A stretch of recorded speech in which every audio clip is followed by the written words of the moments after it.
우리가 로마서 1장부터 5장까지의 말씀을 통해서 우리는 중요한 교리들을 공부했습니다.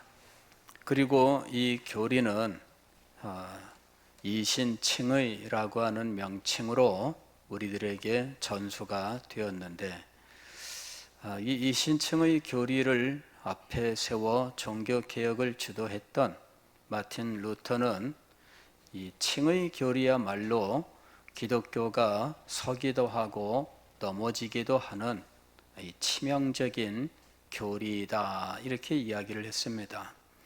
즉, 칭의 교리가 올바로 세워지면 기독교회가 바로 세워질 것이고, 칭의 교리가 무너지면 기독교회가 무너진다, 이렇게 이야기를 한 겁니다.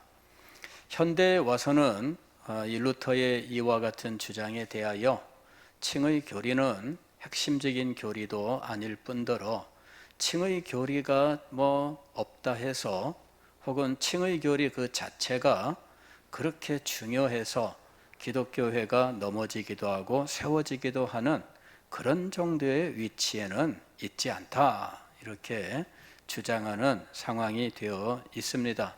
그래서 칭의 교리는 중요한 것이 아니기 때문에, 또 칭의 교리를 가지고 그렇게 무슨 엄청나게 차이가 있는 것처럼 말을 했지만 실상은 별로 차이가 없다, 이렇게 주장하면서 우리는 갈라질 것이 아니라 하나가 되자라고 하는 교회 일치 운동도 있다 하는 것입니다. 실제로 우리나라에서 WCC 총회가 열렸을 때, 그 전이죠. 그 전에 실제로 어떤 일이 있었느냐 하면은, 우리나라에서 이 천주교, 그 다음에 루터교, 감리교, 이런 교단들이 모여서 이제 세계 대회를 열면서 어떤 선언을 했느냐 하면, 우리는 칭의 교리에 있어 차이가 없습니다, 이렇게 선언하면서 우리는 하나입니다 라는 이런 선언을 했어요.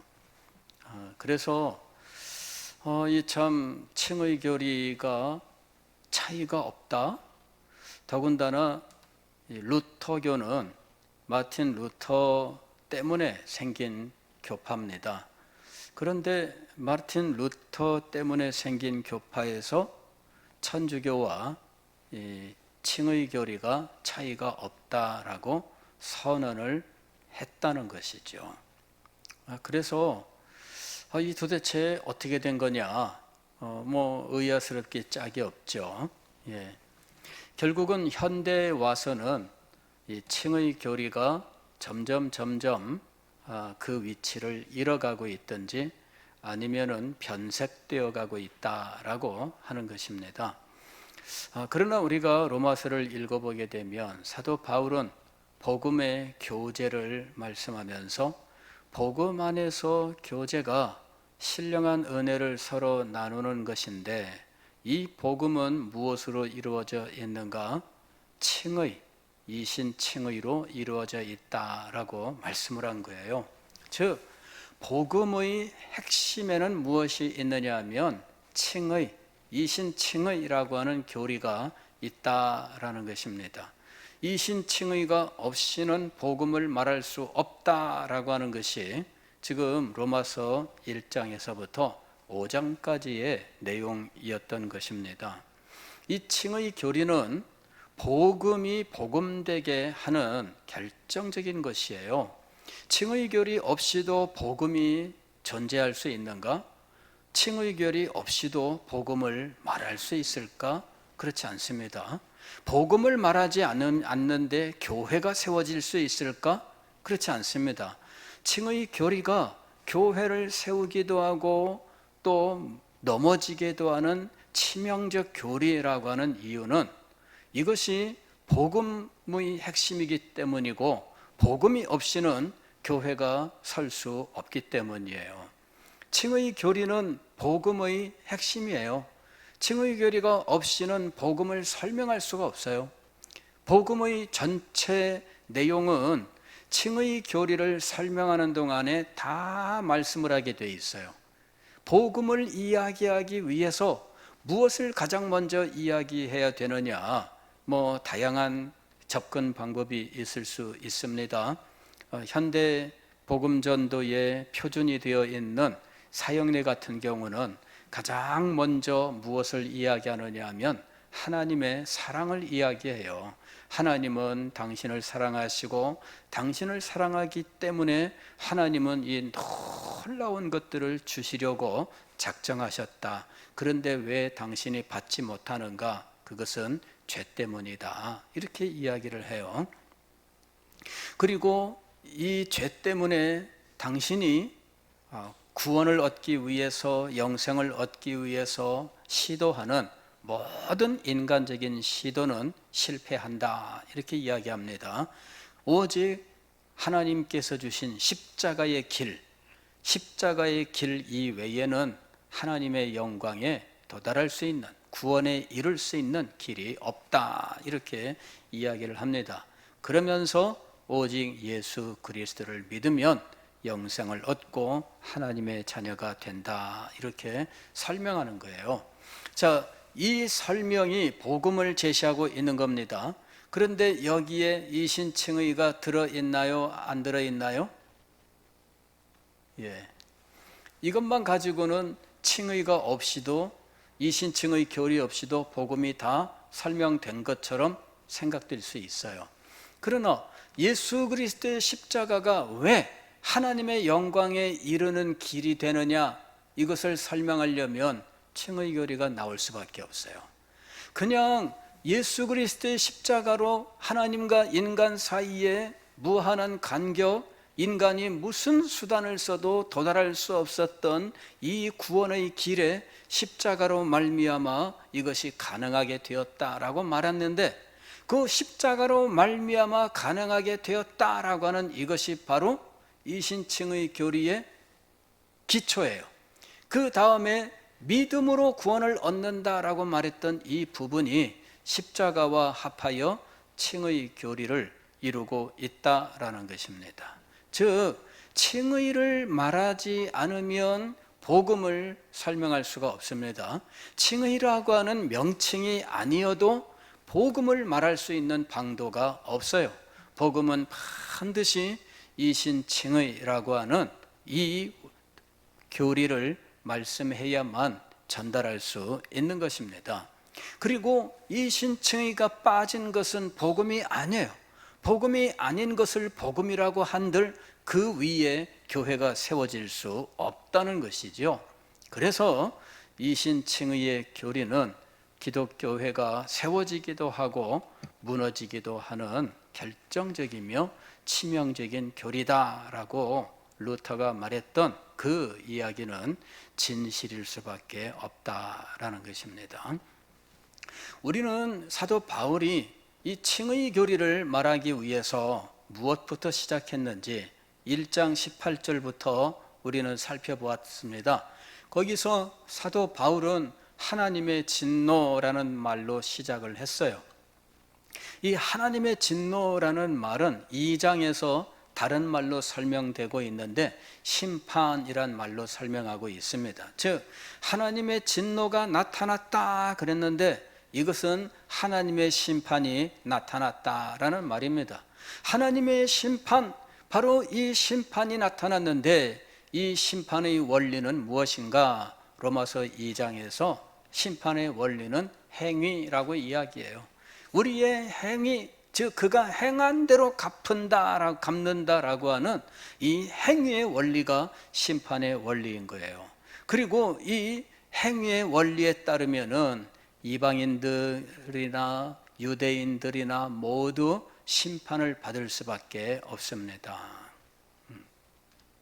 유대인들은 저항을 합니다. 우리가 율법을 가지고 있기 때문에 우리는 심판을 받지 않는다 이렇게 주장합니다. 그러나 사도 바울은 율법을 가지고 있는 자가 심판을 안 받는 게 아니다. 가지고 있는 건 소용이 없다.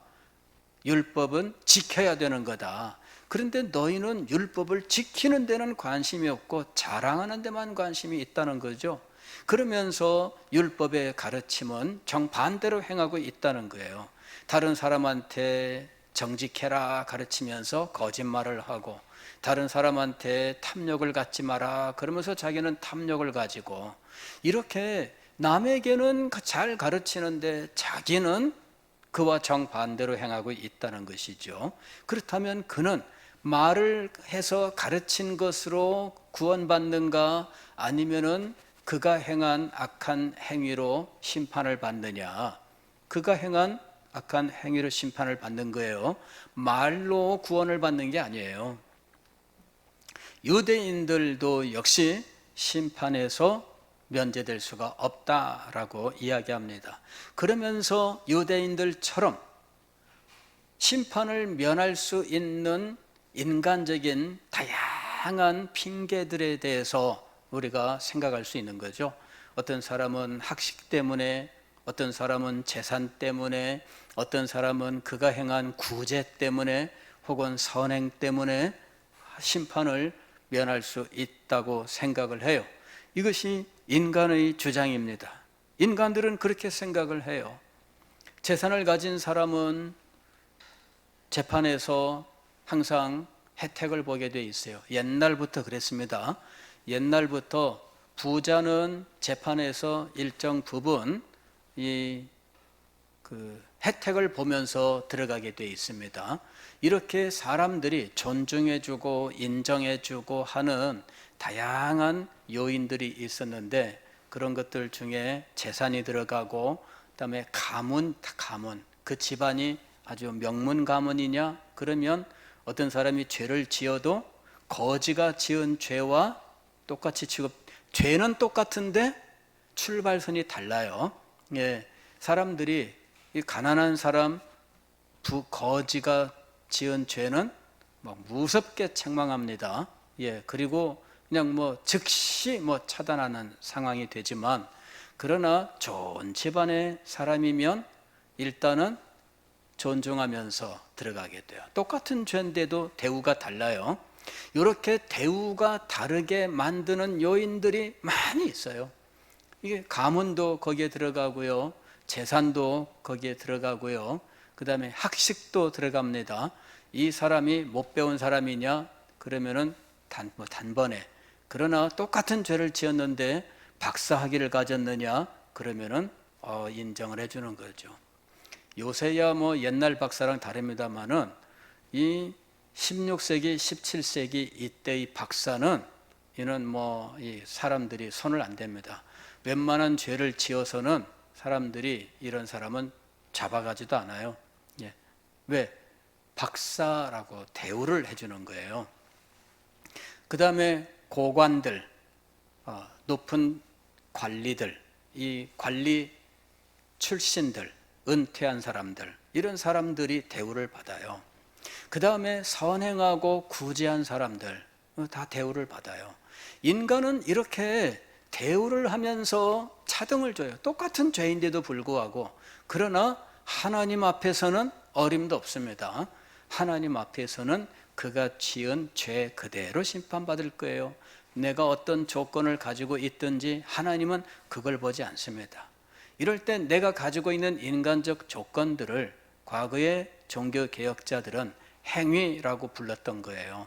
혹은 선행이라고 불렀던 겁니다. 행위나 선행을 가지고 구원을 얻거나 혹은 구원의 일정 부분 자기가 기여할 수 있다고 생각한다면 이거는 잘못입니다. 이것이 잘못됐다는 것을 철저하게 보여주는 것이 바로 칭의 교리였던 거예요. 인간은 어느 누구나 심판을 받게 되어 있습니다. 그래서 하나님께서 이 심판받는 인간들을 위하여 특별히 하나님의 의라고 하는 것을 마련하십니다.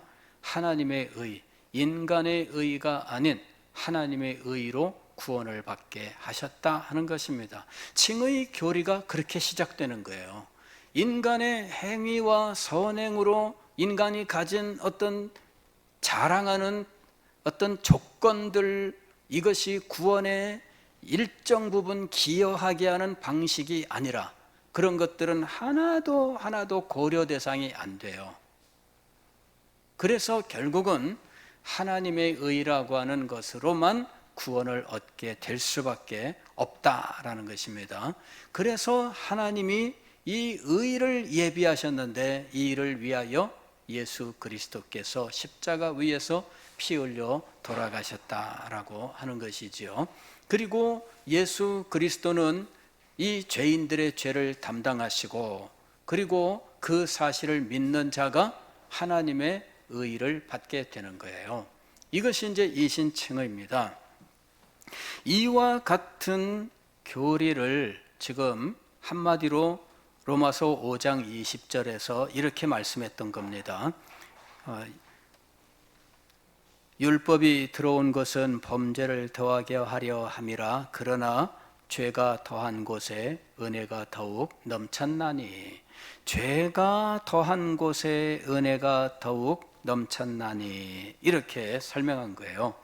이 말씀은 복음의 본질을 잘 나타내 주는 말씀이에요. 죄가 더한 곳에 은혜가 더욱 넘쳤다라고 하는 것이지요.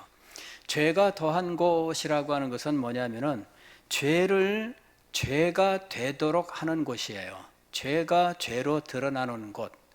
죄가 죄로 드러나는 곳에 하나님이 주신 이 의의 복음이 하나님의 은혜를 가장 크게 드러낸다는 거예요.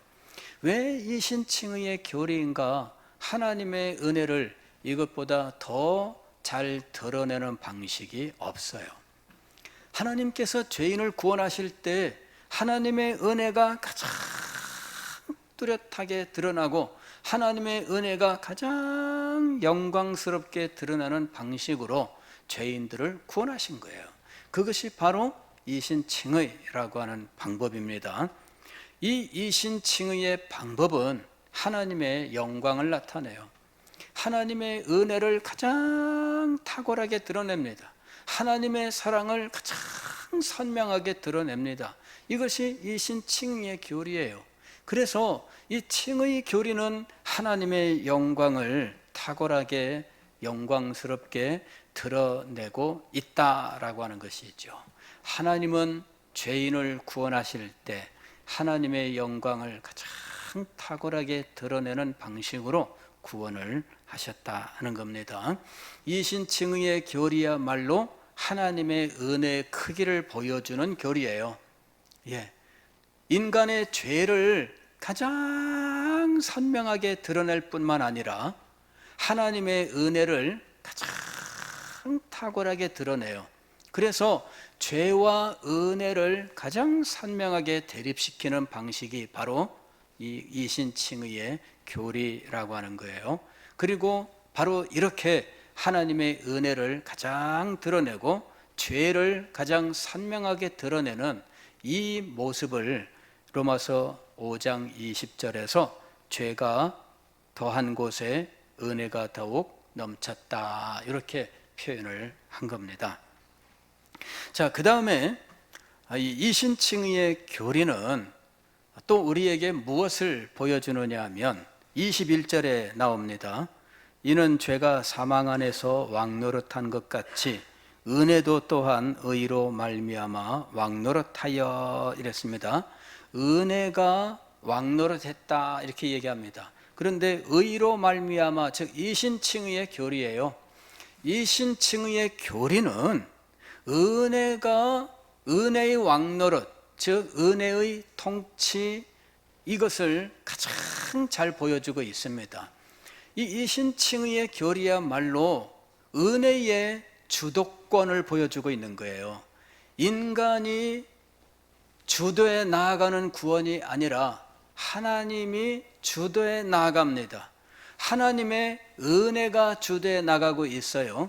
하나님의 사랑이 이 모든 구원을 주도해 나가고 있는 거죠. 이 주도해 나아가는 이것을 지금 통치라고 부른 겁니다. 하나님께서 은혜로 이 구원을 이루셨다라는 것입니다. 이것이 바로 복음의 본질이에요. 여러분, 이 구원에 대하여는 제가 이 세 가지로 정리를 해드렸었어요. 처음은 구원의 계획이 있습니다. 이 구원의 계획이 하나님의 은혜의 주도로 이루어진 겁니다. 구원의 계획에 인간이 개입할 수 있는 여지가 하나도 없어요. 왜? 이는 창조 전에 이루어진 일이거든요. 구원의 계획은 창조 전에 일어난 거예요. 인간이 창조되기도 전에 하나님은 인간의 타락을 아시고 구원의 계획을 세우셨거든요. 그래서 구원의 계획은 전적으로 하나님에게서부터 출발합니다. 하나님의 은혜가 바로 구원의 계획을 이루게 하는 거예요. 은혜의 주도입니다. 그 다음에 이 하나님의 이 구원의 계획은 하나님의 언약을 그 기본으로 하고 있습니다. 창조된 인간과 맺는 행위 언약, 타락한 인간을 구원하기로 성부와 성자 사이의 구속의 언약, 그 다음에 믿는 자에게 이 중보자의 이 의로움을 주는 이 믿음의 원리로 이제 이 구원의 은혜를 받게 하는 은혜 언약이라고 하는 이 언약들로 이루어져 있어요. 구원의 계획 속에는 바로 이와 같은 언약이 기본을 이루고 있는 것입니다. 이 언약을 제가 메타 언약이라고 불렀어요. 이거는 역사 속에 존재하는 언약 그 바탕을 이루고 있는 언약이라 해서 제가 메타 언약이라고 하는 명칭을 사용한 겁니다. 역사 속에 있는 아브라함의 언약, 다윗의 언약, 모세의 언약 이런 언약들은 역사적인 언약 이렇게 말할 수 있을 것입니다. 그래서 이 메타 언약 이것이 바로 구원의 계획의 근간을 이루고 있습니다. 구원의 계획은 바로 메타 언약을 바탕으로 하고 메타 언약의 시행으로 이 시행 계획으로 이루어져 있는 거예요. 그리고 인간이 창조되고 범죄하게 되었을 때 이 메타 언약에서 약속한 이 구속의 언약에서 세워진 중보자, 이 중보자가 즉시 그 사역을 시작하는 거예요. 중보자는 죄인을 위하여 사역을 합니다. 그래서 이 인간이 타락하는 것과 동시에 구속의 언약의 성부와 성자의 언약이 발동되고, 그렇게 언약이 발동될 때 중보자 되시는 성자께서 죄인들을 위한 중보의 사역을 시작하시게 되는 거예요. 그리고 이제 인간의 역사가 시작되는 겁니다. 그리고 인간의 역사 속에 하나님께서는 언약을 맺으시면서 당신의 백성들을 인도해 가시는 거예요. 그러면서 그들이 마침내 역사 속에 이루어지는 하나님의 구원을 계시하는 이런 일을 하게 되는 거죠. 이것이 이제 구원의 역사라고 부르는 거예요. 구원사라고 부르는 거죠. 예. 이 구원사라고 하는 것은 무엇이냐면은 구원의 계획이 인간의 역사 속에 차근차근 시행돼 나가는 겁니다. 이것이 구원의 역사예요. 그리고 이 구원의 역사를 통하여 하나님의 구원의 계획이 차근차근 진행되는데, 이 구원의 계획은 중보자의 이 중보 사역, 이것이 이 구원사의 가장 중심이에요. 이것을 목적으로 해서 지금 구원의 역사가 진행되어 가는 겁니다. 그래서 이 모든 날 마지막에 바로 중보자 예수 그리스도께서 육신을 입고 이 땅에 오신 거죠. 구원의 역사는 바로 예수 그리스도의 오심을 목표로 해서 진행되어 가고 있다라는 것입니다. 그리고 마침내 하나님과 성자 사이에 약속했던 일이 역사 속에서 실현되는 순간이 오게 되는 겁니다. 갈라디아서 4장 4절에서는 때가 참해라고 이야기를 합니다. 이것은 하나님께서 정하신 역사의 순간을 말씀하는 겁니다. 그때에 육신을 입고 성자께서 이 땅에 오셨고, 그분이 공생애를 시작하시고 십자가에 매달려 돌아가십니다. 그래서 죄인들의 죄를 담당하시는 분이 되셨고, 그리고 그분이 부활하심으로 죄인들이 구원 얻을 수 있는 확고한 틀을 마련하신 거예요. 그리스도의 십자가의 죽으심과 무덤에서의 부활, 이것이 그리스도의 중보사역의 핵심이에요. 그리고 이 일을 완성하심으로 비로소 우리는 믿음으로 하나님의 의를 받는 이러한 자리에 나가게 된 겁니다. 이것이 바로 은혜 언약입니다. 그 일을 그리스도의 십자가와 부활로 성취하신 거죠. 그러나 이것을 믿지 않으면 나의 것이 되지 못해요. 믿어야만 내 것이 되는 거죠. 바로 이 믿어야만 내 것이 되게 하는 이 부분이 바로 구원의 서정이라고 부르는 부분입니다. 이 구원의 서정은 성령의 사역이에요. 그래서 성령께서 그리스도의 십자가와 부활에 있는 이 모든 은혜를, 그 복을 우리의 것이 되게 하시는 거죠. 이것이 구원의 서정이라고 부르는 거예요. 우리를 복음으로 부르시고 우리의 영혼을 살리시고 그 살아난 영혼이 복음을 듣고 회개하며 예수 그리스도를 구주로 영접하고 의롭다 하심을 받아 하나님의 자녀로 거룩한 삶을 살아가며 끝까지 구원의 은혜를 붙들고 영광의 자리로 가게 되는 이 모든 과정, 이 과정이 구원의 서정이라고 하는 거죠. 일정한 순서를 가지고 우리에게 구원이 완성되는 그런 자리까지 이 구원이 우리에게 적용돼요. 이것이 바로 구원의 서정입니다. 그래서 우리가 복음을 안다라고 이야기할 때에는 사형리처럼 간단하게 복잡한 것 없이 말할 수 있지만, 그러나 그것만 가지고는 우리가 무엇을 충분히 알지 못한다? 하나님의 영광을 충분히 알지 못하는 거예요. 왜 우리가 이 복음을 좀 더 자세하게 그 본질을 더 밝혀야 되느냐 하면 하나님의 영광 때문이에요.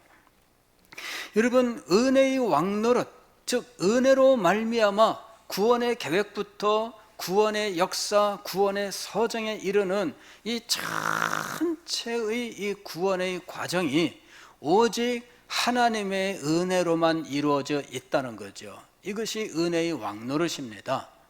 이 은혜의 왕노릇은 무엇을 우리들에게 보여주느냐 하면 하나님의 영광을 보여주는 거예요. 하나님의 영광을 가장 탁월하게 보여줘요. 하나님의 하나님 되심을 보여주는 겁니다. 여기에서 하나님의 은혜가 나타나고 여기에서 하나님의 사랑이 나타나요. 이 탁월하게 드러난 하나님 그 영광이 이제 우리들에게 선포되는 거죠. 복음의 선포는 하나님의 영광이 선포예요. 복음의 깨달음은 하나님의 영광의 인식입니다. 이렇게 이신칭의의 교리는 하나님의 은혜를 은혜되게, 하나님의 영광을 하나님의 영광되게 하는 이런 특징을 가지고 있다라는 것입니다. 그런데 이 이신칭의의 교리에 또 다른 효과가 있습니다. 그것은 무엇이냐면은 죄를 진정으로 떠나게 하는 것입니다.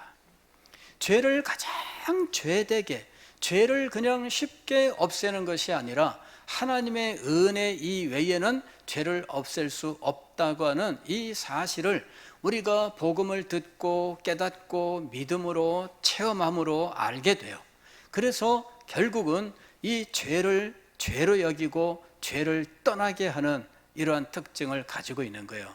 참된 복음은 죄를 떠나게 하는 것입니다. 죄인이 죄를 떠나게 하는 가장 효과적인 방법은 무엇인가? 여러분들이 한번 생각을 해보세요. 인간이 사용하는 방법, 첫째, 벌금, 그죠? 죄를 떠나게 하는 방법, 벌금도 많으면 많을수록 철저하게, 그죠? 우리는 흔히들 그러잖아요. 교통 위반 범칙금, 우리는 너무 싸다 그러는데 정말 싸요. 외국 나가게 되면 한재산이 날아갑니다. 이 속도 위반을 하잖아요. 그래가지고 이제 날아오는데, 속도 위반 한 2번만 하게 되면 뭐 그냥 한 100만 원 막 이렇게 나갑니다. 예, 우리랑 상대가 안 되죠. 예, 그러니까 이 사람들은요 벌벌벌 떱니다. 예, 속도 위반하면은 이거 한 달 월급 나가 막 이렇게 되는 거예요. 그러니까 속도 위반 이거 뭐 얼마나 뭐 두려워하는지 몰라요. 예, 그냥 지나가다가 이 카메라, 예전에 제가 호주에 갔더니 저거 카메라 있습니다 그러는 거예요. 어디 있는데? 그랬더니 잔디밭에다가, 도로 옆에 잔디밭에 그 이동식 카메라 그 삼각대에다가 딱 올려놨는데, 저거 한 3번 찍히면은 한 달 월급 나갑니다 막 이러는 거예요. 그러니까 벌벌벌 떨면서 카메라 있는 위치 이거 막 찾느라고. 그런데 경찰도 다 꾀가 있죠. 오늘은 여기, 내일은 저기, 이거 왔다 갔다 하면서. 예, 그러니까 언제 찍힐지 몰라요. 그러니까 이 벌금의 방식, 이게 죄를 떠나게 하는 방식 중에 하나예요. 벌금도 크면 클수록 이것이 인간의 방법입니다. 2번째 방법은 무엇이냐면은 체벌이죠. 육체의 아픔을 가하는 거예요. 예. 그리고 아픔을 가하는 방식이 잔인하면 잔인할수록 죄를 떠나게 만드는 거죠. 예. 그래서 이 체벌의 방법이 있습니다. 3번째 방법은 뭐냐면은 이 감금의 방법이죠. 감옥에 넣는 거예요. 이걸 자유형이라고 불러요. 자유를 억압하는 거예요. 이렇게 감옥에 가둠으로 해서 이 사람이 내가 다시는 이것을 행하나 봐라 이러면서 안 하죠. 근데 알고 보면은 더 합니다. 왜냐하면은 그 안에 가서 더 악한 것들을 배워가지고 기술적으로 더 연단받아가지고 나온다 그러더라고. 그래서 이전보다 더 잘할 수 있게 된다는 거예요. 어쨌든 이 감금의 방법이 있습니다. 근데 이런 것들은 진정으로 죄를 떠나게 하는 방식이 아니에요. 우리들은 이미 다 알고 있습니다. 인간이 죄에 대하여 줄 수 있는 형벌들은 다 이런 방식으로 되어 있습니다. 벌금을 물게 하든지 체벌을 가하든지 감금하든지 뭐 이런 방식이잖아요. 그런데 현대에 와서는 체벌의 방식은 이제 우리는 채택하지 않습니다. 그러나 아직도 전제적인 그런 법을 가지고 있는 나라들, 주로 이슬람 국가들입니다. 이슬람 국가들은 체벌이 아직도 있습니다. 국가의 형벌로 남아 있어요. 과거 우리나라도 체벌이 있었어요. 이런 그 체벌 굉장히 무섭습니다. 이 체벌은 막 우리 욕 가운데도 이 체벌이 남아 있습니다. 제 욕실할 놈 그러면은 이거 체벌입니다. 근데 이거는 엄청난 거예요. 엄청난 거예요. 이 몸을 잘라내는 거죠. 막 조각조각. 그래서 이런 방식으로 두려움은 줄 수 있을지 모르지만 그러나 죄를 떠나게 하지는 못한다라고 하는 거죠. 하나님께서 진정으로 죄를 떠나게 하는 방식으로 우리에게 구원을 주신 거예요. 그것이 바로 이신칭의의 방식입니다. 은혜로 말미암아 죄를 떠나게 하는 방법이죠. 은혜로 죄를 떠나게 하는 게 이게 정말 가장 효과가 없는 방법이 아닐까요? 그죠?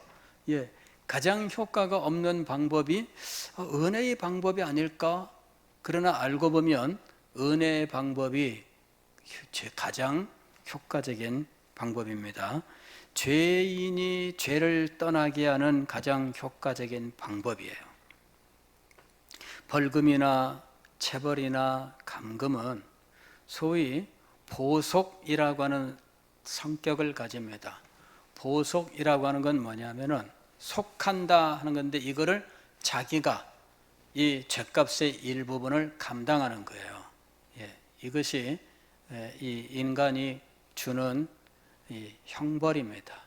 그런데 자기가 이 죄값의 일부를 감당하는 방법이기 때문에 결국은 죄를 완전히 떠나게 하지 못하는 거예요. 예. 자기가 감당할 수 없는 그와 같은 죄값은 자기가 감당할 수 없다라고 하는 이것이 진정으로 죄를 떠나게 하는 거예요. 이 하나님의 은혜라고 하는 이 가스펠송이 있죠. 예. 저는 이제 이 찬송에서 늘 이 후렴 부분에 이 곡조가 늘 이렇게 이 마음속에서 울려요. 한량없는 은혜, 갚을 길 없는 은혜, 내 삶을 애워싸는 하나님의 은혜.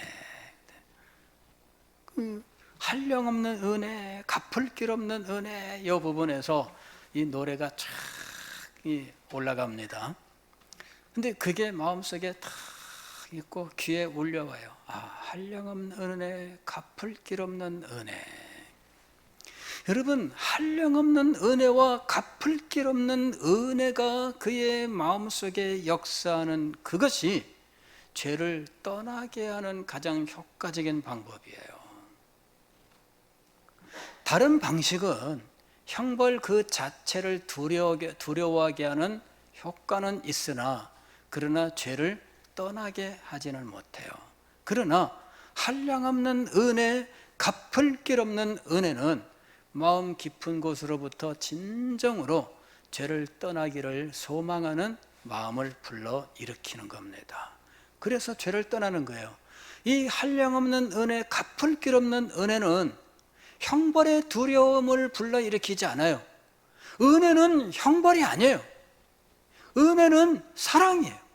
그래서 이 한량없는 은혜, 갚을 길 없는 은혜가 그 마음속에서 하나님의 사랑을 한없이 체험하게 함으로 그로 하여금 진정으로 죄를 떠나고 싶어하는 간절한 소망을 갖게 하는 거예요. 그리고 죄에 대하여 애통해하고 그 죄에 자기가 함께하는 것에 대하여 정말 이를 싫어하고 저주하고 그러면서 죄를 떠나고자 한다 하는 것입니다. 죄를 떠나게 하는, 그리하여 죄와 상관없게 만드는 가장 효과적인 방법은 한량없는 은혜, 갚을 길 없는 은혜라는 거예요. 이 한량없는 은혜, 갚을 길 없는 은혜가 가장 선명하게 나타나 있는 곳이 바로 이신칭의의 교리라고 하는 것이지요. 여러분, 오늘 우리가 읽은 로마서 6장 1절 2절이 바로 지금까지 말씀드린 이 사실을 말씀하고 있는 겁니다. 그런즉 우리가 무슨 말을 하리요?